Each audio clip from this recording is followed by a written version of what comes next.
which is crazy. We're going to be recording it because we like to put them on our website so that other people can watch them afterwards if they weren't able to attend. And you are welcome to watch any of our past ones. We are doing this Lunch and Learn series as a way to, really promote and learn more about some of the amazing charities that we partner with. And today we will be talking about housing and homelessness services. And this is an issue I'm just very passionate about. I think it's really important with COVID, the amount of people who have been evicted and lost their homes, and also just going into the winter can be a very, very difficult time for people who do not have stable housing. And so I'm so impressed with the work that the organizations that are here today do. And I think it's a great opportunity to learn even more about what they do and how they really support homeless communities in this area mostly, and also all around the country. And so I'm going to start out with a land acknowledgement. And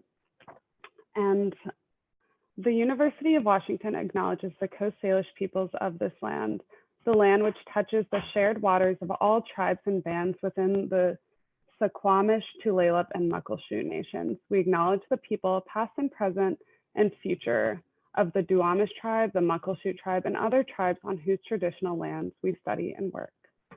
And I think that is very important, especially as we're talking about land and housing, and especially with Thanksgiving coming up, which is a very complicated history with a very complex past. And so our speakers today are from Compass Housing Alliance, Downtown Emergency Service Center, and Hopelink. And so I'm going to start out by welcoming Jennifer Marquette, who is a community engagement manager for Compass Housing Alliance.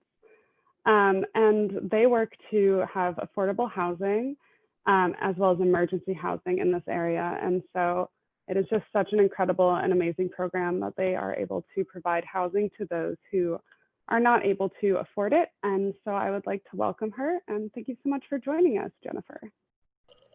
Yeah, no problem. Thanks for having me. Wait, can you hear me?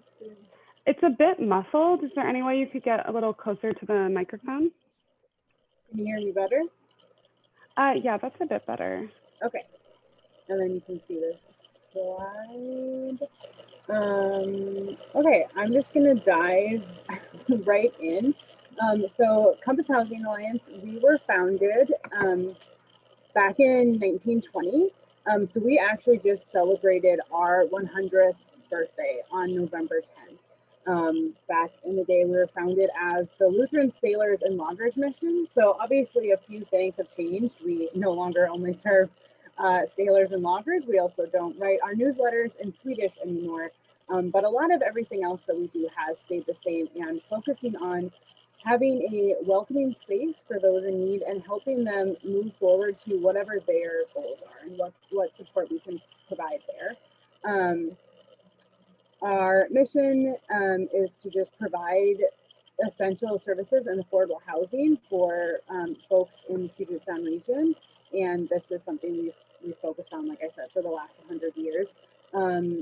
And something that I am going to keep touching back on is this idea and this lens of stability, growth, and community, and how that shapes a lot of the work that we do. And I know that sounds kind of buzzwordy, and I recognize that, but also that is how we structure a lot of the things. And so the way that we build community might look different in our shelters versus our permanent veterans housing up in Shoreland. There's 25 single units there, or the way that permanent housing and community looks for the folks in our Naya Ernest building, which are all seniors who've been chronically homeless, right? And so there are different program focuses, but at the end of the day, we're trying to figure out how to provide stability, growth, and community for everyone in all of those programs. This is just, little metrics that I'm explaining to. And then again, just really want to drive home this stability, growth, community idea. And so this is Maslow's hierarchy of needs. I'm sure everyone saw it in their freshman psych 101 classes. But the emphasis here that I'd really like to focus on is the basic needs that are at the bottom of this pyramid, and what this means for people as we're providing shelter or as we're creating communities for people to live and thrive in. And this is actually one of the reasons why we pivoted all of our shelters to enhanced 24-hour shelters, which is something I'll talk about in a second. But when you think about it, wouldn't it be easier to kind of move yourself up on this pyramid if you know for a fact that at least these basic needs here at the bottom are being met, right? It's it's very obvious to me, right? But it's easier when you have these things met, you can keep moving forward, and that's what the pyramid is really for, essentially. But we also are a housing first program. We do, provide services in our programs for people who are struggling with addiction, or can connect them with programs outside of our own programs. But realize that these basic needs are what we need to focus on first. And how do you help someone who's struggling with addiction if those things aren't being focused on? Next one. Okay, so this is the larger chunk here. I'm gonna pay attention to the timer now. So Compass, we work in two different realms, or two kind of buckets, both emergency services and housing programs. So we have 23 different program sites all throughout the area. Most of them are focused here in Seattle, one down in Eagle Lake, up in Portland, things like that, but essentially here in King County. And these are the two focus areas we have: emergency services and permanent housing. So within our emergency services, emergency programs, the focus there then is either our 24-hour enhanced shelters or our Compass Center Resources Hub. And so enhanced shelter is, again, something that feels very obvious in hindsight, but took a lot of people a really long time to realize. We opened the first enhanced shelter with the city in 2017. And so that meant it's a 24-hour program. There's no mats on the floor. There's no waiting in line to see if you get a bed that night. You have a case manager that you're assigned to, and the program is open 24/7. So if you're someone who is working a night shift, or someone who works in retail and closed that night, or restaurant service, right? You will still have a place to sleep and be no matter what. And so you don't have to go out during the day and then try to find a place to connect to internet if you're searching for a job. You don't have to go try to find different places that are providing meals, because all of these things were presenting in one location, so people can focus on, again, moving up that pyramid into the other levels. So it's really focused on housing navigation when people are meeting with their case managers, but then all of those other barriers to stability that they might be struggling with too. So if you need to connect someone with AA or whatever else they need to do, case managers are there to focus on that and trying to serve people's most immediate needs. And then if they move into permanent housing, we've hopefully given them some of those structures to focus on those things. The other large chunk of our emergency services and programming would be the Compass Center building. This is probably our most famous or infamous building that we have at 77 South Washington. It has been a resources hub for about the last 60 years. And actually always Compass, we started first as like a reading room, a place where people could get mail, all of these things. And so now the Compass Center building hosts 3 different programs that are open to everyone in the community. There's the Hygiene Center, which provides free laundry, restrooms, and showers to anybody who needs to connect with those things. We also have a day center that has access to computers. There's meals there, there's coffee there. Before COVID, people could sit in there and stay there during the day to make sure that they're getting out of the rain or just have a place to relax. Also lots of phone chargers, things like that. A nurse will come, she's there a few days a week. So a lot of things focused there. There's also drop-in case management. So people who aren't necessarily ready to have a super connected case manager can still kind of get some of the ball rolling on some of those programs. And then we also have our client services office, which is, again, our most famous program, I suppose. And this is the mail and banking office.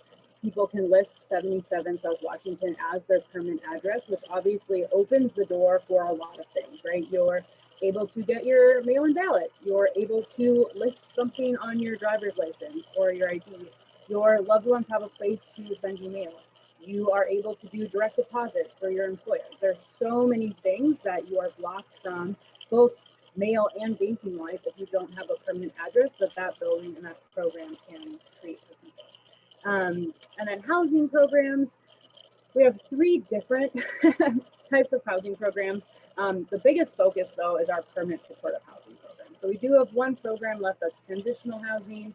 A lot of the men there are actually partner with Fair Start, and so they're doing their job training with Fair Start, and then they're staying in our programs and just working on all those things together. We have a few buildings that function as just regular affordable housing, and so kind of typical landlord type of thing. But again, both of our programs, about 16 of them, are going to be permanent supportive housing, and so that has the extra layer of case managers that are in the building, additional staff that are in the building. And again, we're focusing on barriers to stability and focusing on housing retention and making sure that we're helping create engaged supportive communities, whether people decide to stay in that building for ever if they want to, it's permanent housing, or if they are trying to move somewhere else. If that's one of their goals, we're going to help them be working on that.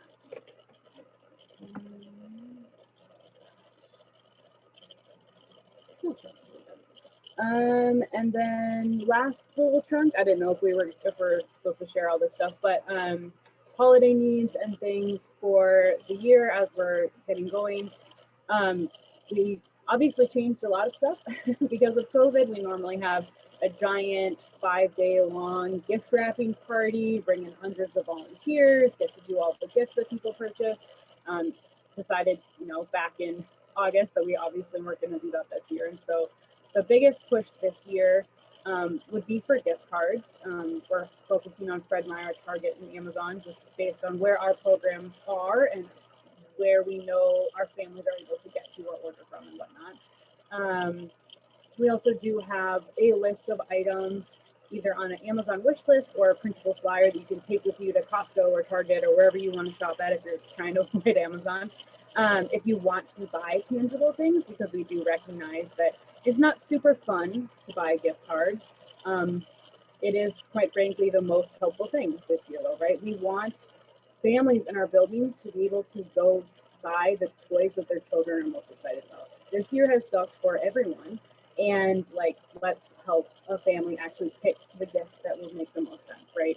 And then an ongoing thing that we always need, but gets more important in the winter, is hygiene supplies and things to support the hygiene center in Pioneer Square. So that's the really thick socks, that's razors and shaving cream, that's deodorant, all different types of things. And again, all of that is on our website as well. And I think I'm out of time, so I'm going to stop and then I'll answer questions or we'll move on to the next person. All right, well, thank you so much for sharing that. Everyone is welcome to put questions into the chat, and we will have a Q&A session with all of our speakers at the end, so it would be great if you could put some questions in there. And I just wanted to say thank you so much. I think that starts as a really good framework, especially the hierarchy of needs and how basic food and shelter should really be. And once we can provide that, we can really provide them with a lot more and going into mental health and, taking care of those other needs. And I also was just really impressed with the postal boxes, because I didn't know that was something that you provided, but it's definitely very necessary. And there's so many roadblocks that go into not having a permanent mailing address. So I think that is very important, especially with voting rights and such. So thank you so much. And now we're going to hear from Nicole Palshevsky, who's the annual fund manager at the Downtown Emergency Service Center, which is also an incredible program that provides housing and shelter, as well as mental health and medical services. And so we're going to hear more from her. So thanks so much. Whoops. Yep. Just setting up my timer here and my presentation. So we're all looking at the same thing. Hi, everyone. My name is Nicole Palshevsky. I'm the annual fund manager at Downtown Emergency Service Center, also known as DESC. And I'm here to talk to you a little bit more about what we do and why we love working with the UW so much. Oh, please, no, PowerPoint. Oh, good, there it is. Okay, so just as overview of DESC, we're one of the largest emergency shelter systems and permanent supportive housing providers in the Seattle city area. We are trying to expand, but as you can imagine, that can get kind of hard. There's a lot of politics to get around, a lot of big stuff. Permanent supportive housing, for those who don't know, and if Jennifer's explanation wasn't good enough, I thought it was perfectly good, but I'm going to do it anyway. It's a type of housing where, yeah, we basically accept our clients in, and no matter how much they can pay, whether if they're making like no money every month or they have no benefits that they're a part of, we will not charge them rent. We just want to give them a safe place to live, sleep, and thrive, and that they have 24/7 casework available to at all times. All of our programs, which there are quite a few, so it's kind of hard to get a really good overview of them, are licensed mental health and chemical dependency services. So for example, when we are offering employment services to some of our clients, if they have those issues, we can bring in more staff or have certified staff on hand to help them with that. And we also have some really unique programs like our Crisis Solutions Center. So if clients of ours, for example, have a mental health crisis and they're coming in, they have a few days where our staff will look after them, make sure they get what they need, and also take care of things on the back end that could be at risk. For example, paying rent, paying bills, keeping a job if they have one. Any number of things. So we try and do things like this to keep our clients out of the incarceration system, outside of any extra healthcare systems, things that burden those public services while also possibly being traumatizing to our clients. We really just want our people to thrive as much as possible. Every program that we have is designed to meet the needs of our clients who are unable to access or use other community resources. So when I'm talking about our clients, who am I talking about? We're really talking about adults, again, in the Seattle area, who tend to have some really severe mental health issues, substance use issues, and of course, there's like a whole constellation of other problems that can follow that, right? A poor credit history, a bad criminal history, an eviction history, and often we also see a lot of physical disabilities and other medical complexities along with those. And we believe at DESC that no person is a throwaway person. Everyone deserves to thrive. Everyone deserves a safe and warm place to live. So we're always looking at the next big innovation in social services and how we can help. So one of those big ones is that we helped develop the new dominant service approach in national policy, which is Housing First. And again, Housing First focuses on instead of the common way that we see in a lot of other housing programs or have for many decades before now, where it's like you need to get a job or you need to be sober and then we'll talk about applying for housing. Housing First focuses on saying, hey, maybe if we put you in housing first and then help you stabilize a little bit, we can work on all that stuff later and we can get better trust within our communities and amongst our clients that way. We also helped develop the VAT or the VAT, which is a homelessness severity assessment. So for example, if someone has really bad mental health issues, but maybe they can take care of cleaning themselves just fine, we can rank that as far as needs and get them proper casework for that. It's the preferred tool of the Canadian government, so catch up, King County. I don't know what's going on there. And we also do lots of research and evaluate our programs constantly, which is why we love working with the UW, because so many of your interns, our interns, your students, and your staff help us do that. It's a great little ecosystem that we've got going on here, and we really appreciate it. So when I talk about permanent supportive housing, here's one of our great examples. In Ballard, we have the Aurora House, and as you can see from that top picture, it just looks like an apartment building from the outside. Like it's perfectly normal. You wouldn't notice it walking down the street. But that bottom floor is all going to be caseworkers, again, on hand 24/7. And they've got private rooms that they can meet with clients with. Phone calls are available at all times. They're just taken care of. You can also see from the bottom 3 pictures too. That's what our general apartments look like. And it's just standard, it's like a standard studio. It's got a room for a bed, room for recreation, and then also a bathroom and a kitchen. Things that we think should be standard for everyone. So that's the standard that we're setting for our clients. So how does UW help DESC and other nonprofits in the CFD? Well, like I said, again, we really like you guys. We've got a really cool symbiotic thing going on. We work for the same clients, so we really appreciate that. And this is just another way to help. The CFD is also great because we tend to get it as a source of unrestricted income, which I'm sure a lot of you, since you work in a government program, are understanding how funds work and how those funds can be like really set on a certain program. But we don't have to worry about that long term when it comes to unrestricted income, right? We can pay for holes in our budget anywhere that they may be.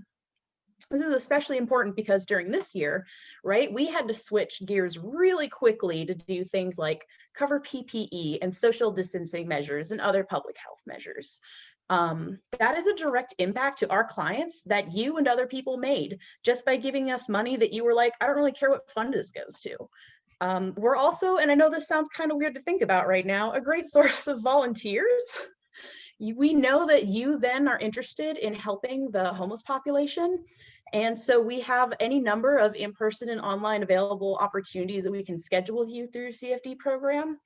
Ongoing, one time, all kind of works out. That's another great way to directly help your neighbors living without shelter in your community. Basically, it kind of comes down to you making a big direct difference in a way that is visible, maybe not directly to you, but directly to us. And we appreciate it so, so much. So I'm actually a little bit under time. Sorry about it, but thank you for your time. Feel free to contact me at any of that information there. I'm happy to take questions. And thanks so much for having me. Yeah, thanks so much, Nicole.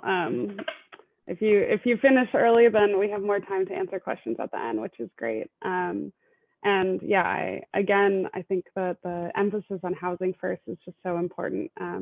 How else can we, support people and treat addiction and help mental health issues if people are not housed? So I think that there's kind of like a backwards emphasis on that people need to get back on their feet before having the ability and stability to actually do that. So I think all of you do such amazing work to make that happen for people.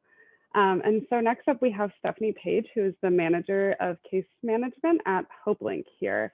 And Hopelink is a great organization that works to end poverty in the community. Each year they help more than 64,000 people by providing programs that provide stability and skills and knowledge needed to exit poverty. And so she is going to speak a bit about that. Thank you so much. Hi, everyone. Thank you for the introduction. Again, my name is Stephanie. I work for Hopelink. I'm in our case management services program. I've been with Hopelink for 11 years. I started as a case manager. I was our intake supervisor, and now I'm the manager of our programs. Hopelink's mission is to promote self-sufficiency for all members of our community. We help to make lasting change, and our vision is a community free of poverty. And this year we are actually celebrating our 50th year. So I do have a short video that I want to show, if I can figure out how to share my screen. Give me a second here.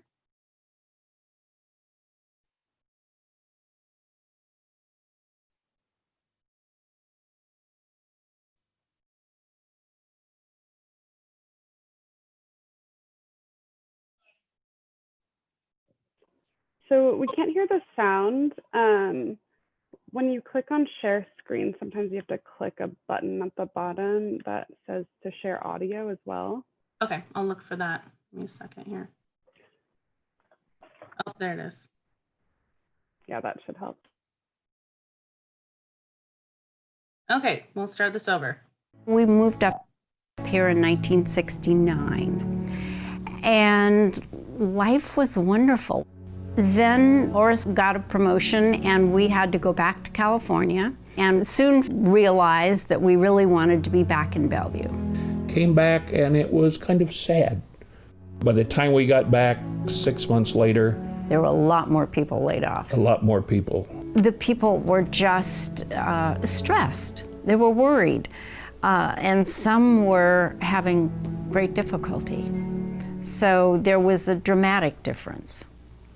Between early 1970 and fall 1971, the Puget Sound area, along with much of the nation, was rocked by a recession. Plummeting demand in the aerospace industry hit Boeing, the region's largest employer, hard. Unemployment in Seattle reached 12%. And then, the billboard appeared, suggesting it was time to turn out the lights.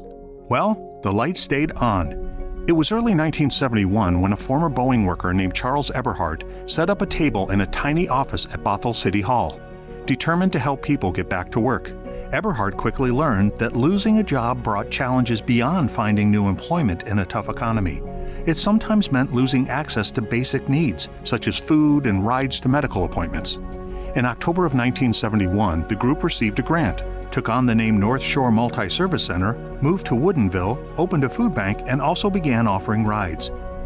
8 years later, in 1979, the organization moved into its first permanent building in Bothell. Eberhardt likely never imagined that an ad hoc team of volunteers would grow into the largest social services organization serving North and East King County. But in the midst of crisis, Eberhardt's motive was clear. His neighbors needed help. That commitment remains today. In the early 80s, the area took another financial hit, devastated by a worldwide recession. Locally, construction and other blue-collar jobs disappeared. The unemployment rate in King County doubled. Food bank demand quadrupled. Again, Hopelink was there.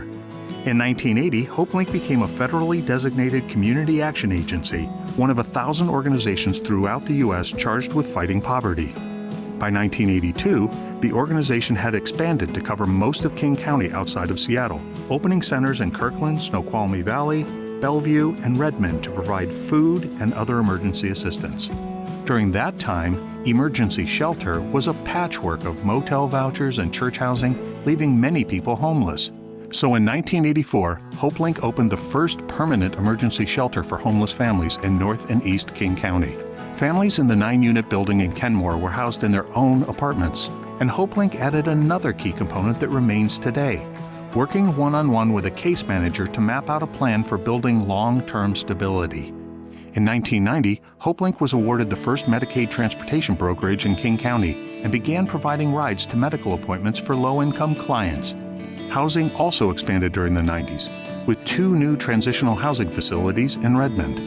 And in 1999, the Raise the Roof campaign raised $10 million for a new Bellevue Center, a child development center, and housing in Bellevue. The fourth decade began with a final name change as the organization officially became Hopelink. The 2000s also were a time of expansion. In addition to the new Bellevue Center, Hopelink leased space to begin providing regular services in Shoreline. And the organization added more than 100 housing units for homeless and low-income families in 4 facilities in Bellevue, Redmond, Bothell, and Duval. A merger with Eastside Literacy brought adult education programs, English for Work, and GED Prep. In 2009, while the Great Recession again led to increased demand, Hopelink opened its first grocery store-style food bank, where clients could shop for what they needed from shelves, produce bins, and coolers. By 2017, all 5 Hopelink food banks had been converted to the new model. In 2010, Hopelink launched advocacy and government relations initiatives to support policies that not only help those experiencing poverty, but also reduce the likelihood that people would fall into poverty at all. Hopelink also realized that building a community free of poverty required the organization to address inequity, and it took on a number of initiatives aimed at enhancing services to all clients. One such program trained staff on how to best provide services for those who have experienced the trauma associated with poverty. Beginning in 2013, Hopelink's Campaign for Lasting Change raised $20 million to significantly increase services in the community, enabling the organization to serve more people, expand the Kenmore Family Shelter, construct a new service center in Shoreline, and build and open a new service center and home base in Redmond, all completed by 2018. Hopelink Harvest began gleaning fresh produce from local farms. The Hopelink mobile market started reaching into the local community. And faced with the coronavirus pandemic, Hopelink quickly adapted to increased demand while continuing to safely provide all services. For the past 50 years, Hopelink has been helping people and changing lives for the better in our community. Hopelink was born here, and this community will always be home. When we were looking to see what we might want to do, we wanted something locally that we could support. And I think that Hopelink touches our community.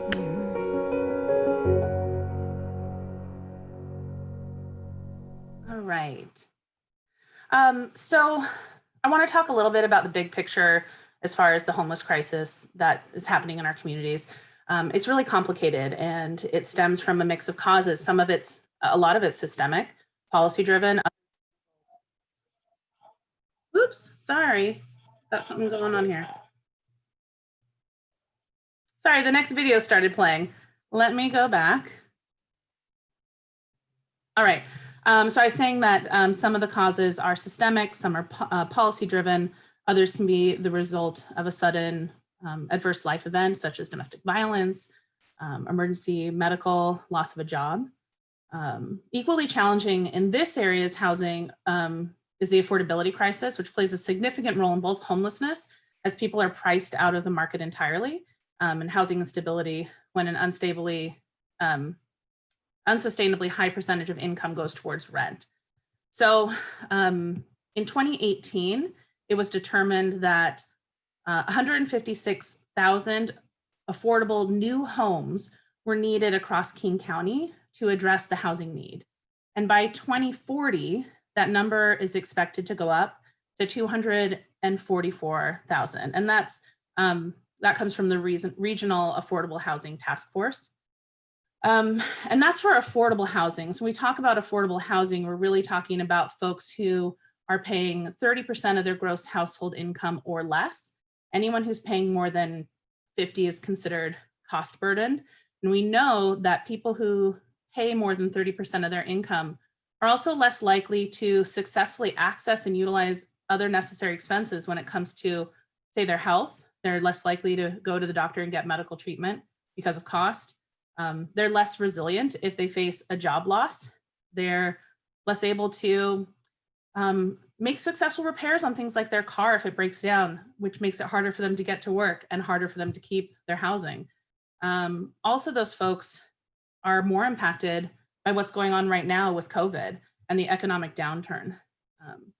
The other piece of the affordability crisis is that we know that families of color are disproportionately more affected. They're more likely to be rent burdened, and they're more negatively impacted by that, as well as COVID.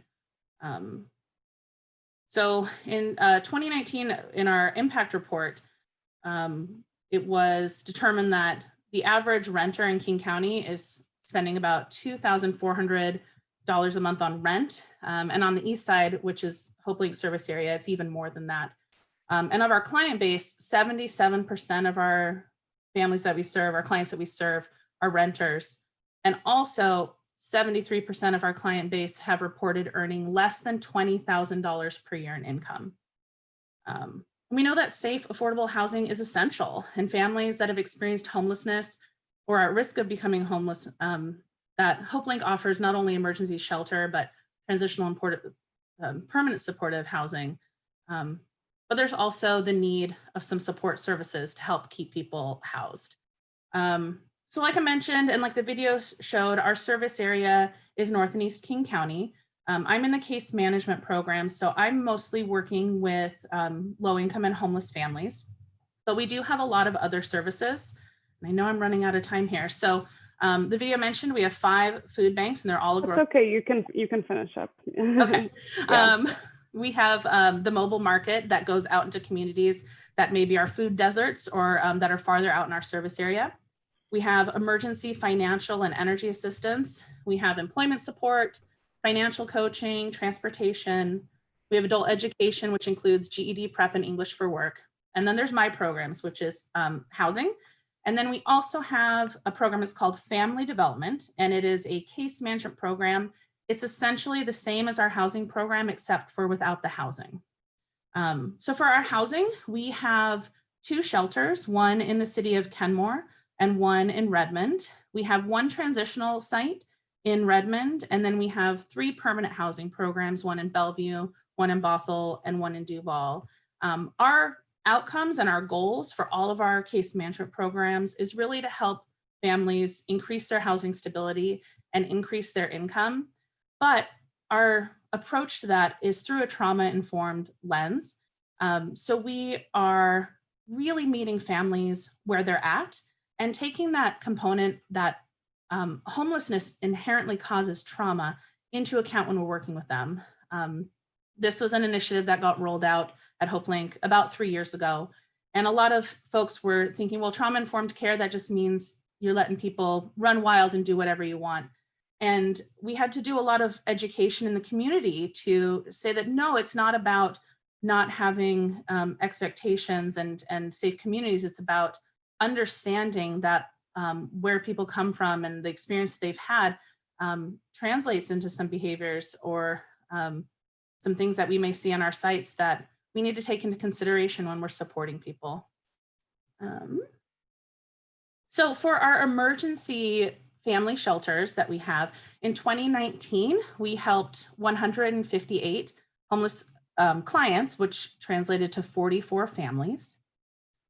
In transitional, we housed 161 clients, or 43 families. And in permanent housing, we helped 198 clients, or 57 families. And one of the great things that I'm most proud of at my time at Hopelink is that we've seen an upward trend for housing stability. So in 2016 in our shelter, we were having about 61% of our families exit into more stable or permanent housing. And in 2019, we had 93%. And that happens the same with transitional, where we had 58% back in 2015 and 82% in 2019. They mentioned family development because that program, we have served in 2019, 142 families, and 94% of the families that ended that program exited or maintained their into permanent housing.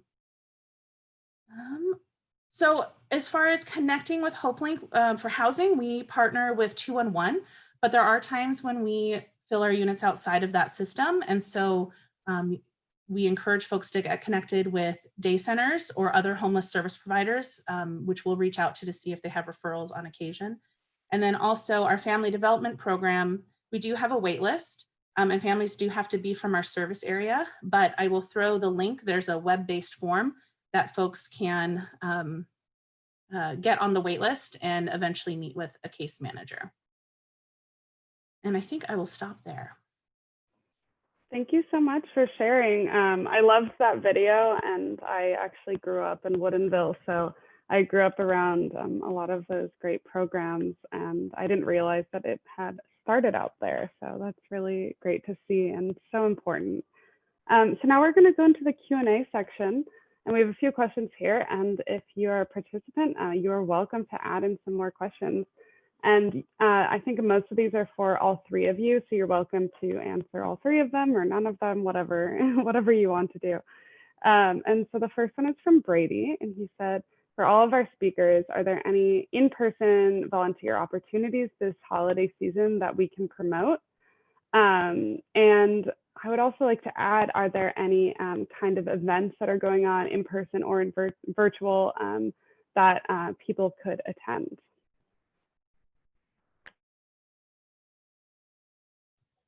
I can start that if no one else is. Okay, sure. So for DESC, we do have in-person volunteer opportunities. We normally do a great Thanksgiving meal, but of course that's not possible due to COVID, unfortunately, this year. We are doing a pie drive if you want to donate pre-made pies or donate money so we can buy pies for you to give to our clients on your behalf. We'd love to do that. We also tend to do a holiday gift bagging every year. So we will bring the gifts and we can just have a fun volunteer time where we all come together and help stuff holiday gifts for our clients. That's the two that come to the top of my mind. Although I know that, again, with COVID precautions, there is some stuff that's changed. I haven't checked with my volunteer coordinator quite yet about some of them, but I know there are actually a lot more in-person ones than I remember, just because it's easier to sometimes check over people in person for some of the volunteer opportunities than it used to be. There's also clothes sorting too, because we have a clothes closet and a thrift shop that all the purchases support our work. So if you need, if you want to come over and help us sort those, we'd love to have your help. Hopelink has a huge volunteer base that has been really impacted by COVID.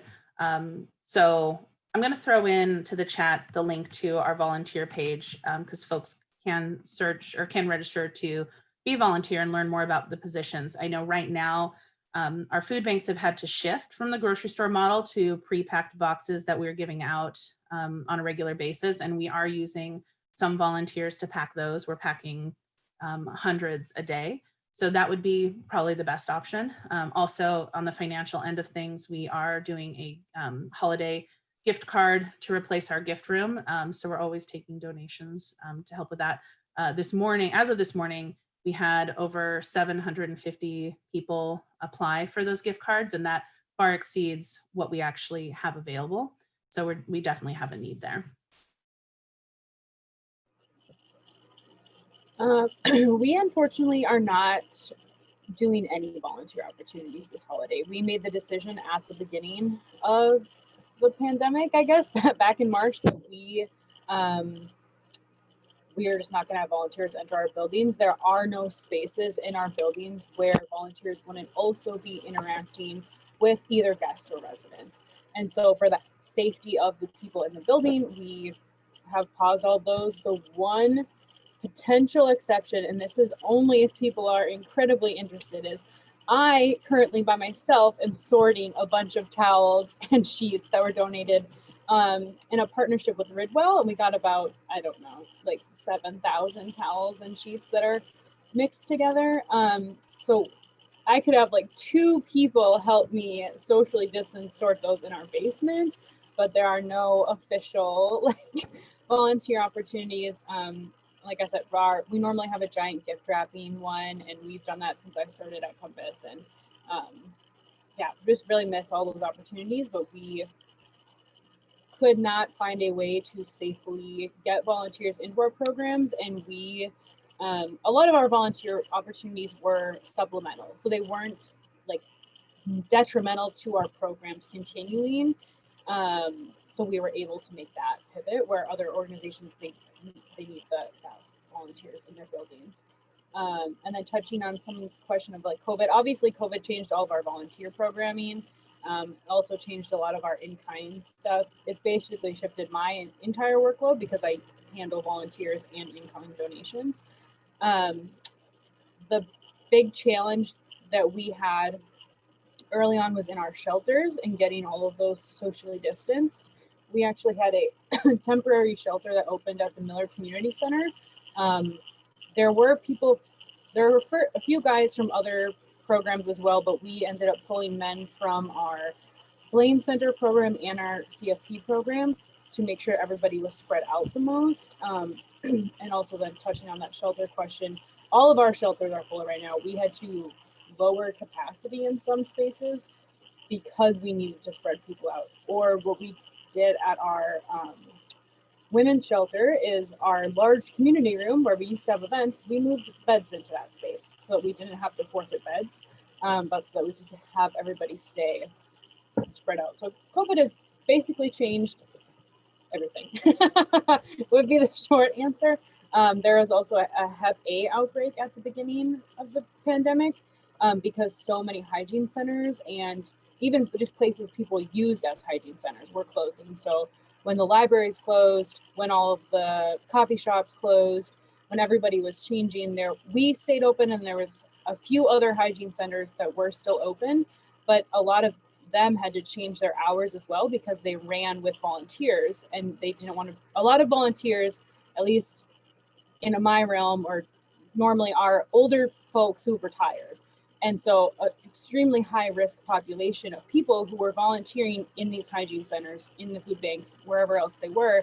And so that had to change a lot of people's structures. So I think COVID has essentially ripped off a bandage of a gaping wound that we didn't want to pay attention to for years and years. And now people are seeing how bad it was, but it has always been this bad. We just are realizing it now. Yeah, thank you. Do the other presenters also want to touch on that question of are shelters full? And I think also how have you adjusted to making your shelters COVID safe? Because I'm sure that, you know, those are not places where people are socially distanced and, you know, there's limited space. So if you wanted to touch on that as well, that'd be great.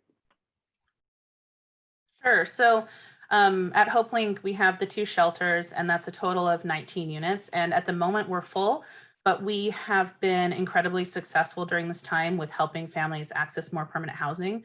So I oversee the Kenmore shelter, and our family who has been there the longest has been there since June.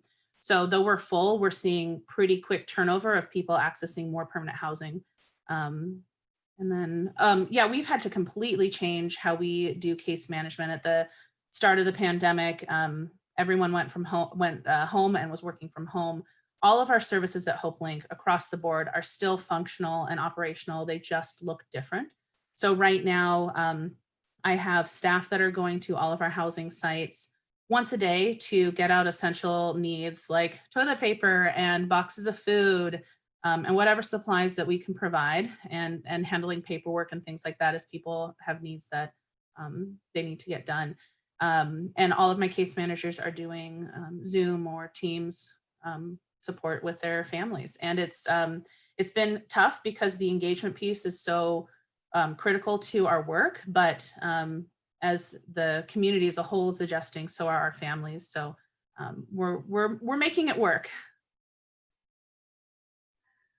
I'm just gonna add on to say, I mean, I'm gonna echo a lot of what's been said, because as you can imagine, this is just, yeah, someone mentioned in the comments, there's like over 12,000 people that are homeless right now. And yeah, this is pretty much a nightmare situation, and it's just required a lot of resilience and a lot of strength on everyone's part to try and make it work. DESC has also done the same thing. So when I talked earlier about being able to send unrestricted funds to different things, one of our big projects that we're actually really proud of is that we rented out the Red Lion Hotel in Renton with King County. We do a lot of public sector contracting that way, where we will rent out space that the city or the county has available and use that as part of our shelter bedding, or we'll contract specifically for caseworker positions where we manage them, even though they're technically paid by the county or the city. So that's actually been extremely, I don't know if you've kept up with any news about it. There's been some reporting about it because it's apparently pretty controversial to have people basically living in the housing first system, where we give them their own hotel room and their own amenities and services and a livable space. But it turns out it's working really well, and it actually hasn't caused a lot of issues with infection. COVID definitely has been a strain for us personally, just because we've had the same issues with having to space people out. So we haven't actually been seeing less people. We've just been investing more in different spaces that let us see the same amount of people in a safe and socially distant manner. So we also rented out the, I think it was the basement of the Seattle Center. It's like a giant event space hallway, and we have all of our stuff staffed 24/7. So that was a big cost for making sure everyone has caseworkers available to them, and that everyone is social distancing properly. Everyone has masks available. That's been pretty rough, and that's changed a lot of how we do things. So it seems like it's a lot more investment because it's using a lot more money and space, but we are still just keeping up with the same amount of people, which, you know, is no way to technically tackle this entire issue, but it's a way to keep the people safe that we have safe. And that can't possibly be any kind of downside at this point, especially in the middle of a global pandemic. Thank you so much for all of your answers. That was very interesting about the hotels. And Noam just actually wrote, there are some professors at the UW who are doing a program evaluation about the emergency hotel rentals in lieu of shelters. And so I think that is very interesting work. And I have seen that it's controversial and people are upset about it. But I think that it's really great, and in a very challenging time right now with shelters and the pandemic and trying to keep everyone safe. And so there's another question from Nancy that is 12,000 plus homeless people. What are cost-effective types of housing that can be built relatively quickly? Tiny homes, manufactured mobile homes, tiny studio apartments, boarding houses with shared kitchen or facilities. And then they said, thanks for an interesting presentation. So, oh, yeah. And so, yes, if you want to take over those questions, it'd be great. I did already answer in the chat box, but I think that the steel modular type of housing is the most interesting. It branches off from originally people took the idea of like renovating like boxcars, basically.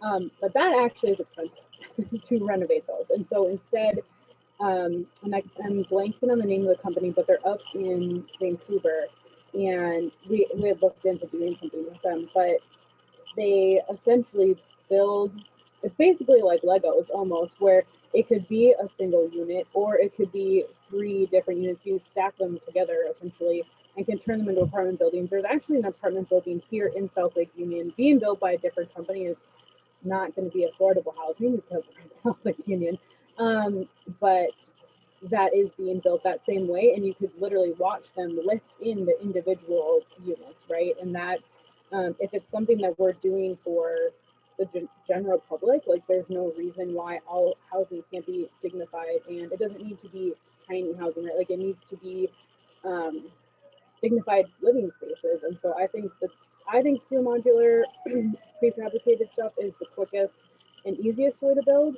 And I personally think that it is more dignified than tiny homes can be sometimes, but regardless, we need a lot more housing than we have right now. So if everybody just built whatever they wanted, however they could, like let's just fill them up first and then we can debate the merits later. Because we just need more housing, period. And I want to second that too. I think it's really important that Nancy, you have like so many good and different and pretty wildly different ways to make homes listed. They're all great. There's no reason that any of these shouldn't work. We just need people to be in housing because housing first is important. I will say that I think that making this more of a system so that you have people available to you when you need them, maybe just for DESC's clients, but I imagine for Compass and Hopelink's clients too, is the most useful. So I would say that a preferential one is probably the type of permanent supportive housing that we have going forward. And at least at the rate that DESC is doing it, we're looking at opening like a new 80 to 90 unit permanent supportive housing building once every year, which is slow, but as far as getting things like done and getting people housed, it is a lot more of a consistent process, and we have a lot of good people we can work with on a pipeline like kind of system to have that consistently going for multiple years. That's my opinion, but again, I just want to make it really, really clear. Any single one of those ways to make housing are a good way to make housing. Let's please make housing. Yeah, I too don't have a perfect answer for you. What I can share is that we know that it costs less to house people than to leave them on the streets and accessing other services. So like the other ladies were saying, we need housing, we need to house people. Thank you, Stephanie. I think that is a great line to end off on, and the importance of, if we're talking about finances, then housing is, the most important and affordable way to deal with this. And so I just wanted to close and say thank you so much for joining us. I'm putting into the chat our donate link because all 3 of their organizations are our partner organizations that you can give to through the UWCFD. So you can give to them one time or every month. And, I think that they would really appreciate it right now. As you can hear, it's very expensive and there's a lot of important work that needs to be done, especially during the pandemic. And so anything can help. So like to encourage you to give to them or encourage your friends to learn more about their organization. So yeah, I wanted to just say thank you again. And this was such a great and informative discussion. So thanks everyone for coming. Thanks for having us. Thank you all so much. Thank you. Thanks, everyone. Thank you.